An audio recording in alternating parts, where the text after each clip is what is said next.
Over 8 billion tons of plastic have been produced, with only 9% recycled. Around half of the manufactured plastic is single-use, including PET bottles and plastic bags, resulting in about 400 million tons of plastic waste annually. The Ocean Cleanup estimates that 38 kilograms of plastic waste enters oceans every second, and 75 to 199 million tons of plastic float in our waters, making up over 80% of all marine pollution.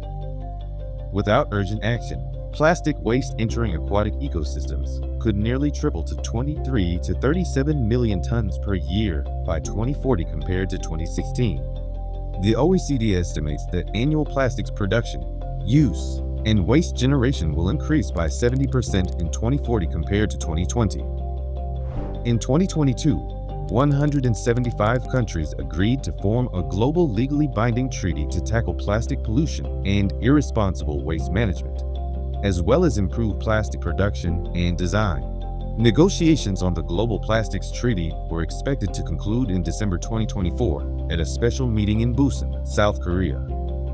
However, Saudi Arabia, Iran, and Russia blocked the process, mainly due to efforts to derail the introduction of plastic production restrictions. Asia faces the biggest plastic pollution problem globally, with 9 out of the top 10 ocean plastic waste polluters being in Asia. Plastic waste can take up to 500 years to decompose, turning into microplastics, which can cause various health problems in humans and animals.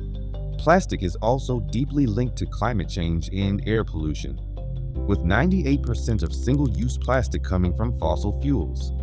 Delegates must succeed in introducing legally binding and equitable agreements that clearly specify tangible steps for changing how we produce, consume, and dispose of plastics, as well as a concrete timeline for their implementation.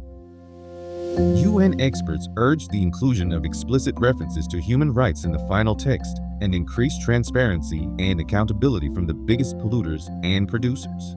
Greenpeace is demanding the Global Plastics Treaty to reduce plastic production by at least 75% by 2040, urging high-ambition countries to fight against petrostates and preserve human rights. The INC52 talks will face geopolitical tensions and strain diplomatic relations, but they offer a chance for political leaders to demonstrate that a few petrostates cannot hold hostage to hundreds of concerned countries, organizations, scientists, and individuals demanding an end to plastic pollution. Since the first meeting in 2022, over 800 million tons of new plastic have been produced, with over 30 million ending up in the ocean. During the meeting in Busan, UN Secretary General Antonio Guterres warned that by 2050, there could be more plastic in the sea than fish. Delegates are set to meet in Geneva in August to resolve the issue. And if the meeting fails, Guterres' warnings could become a horrible reality.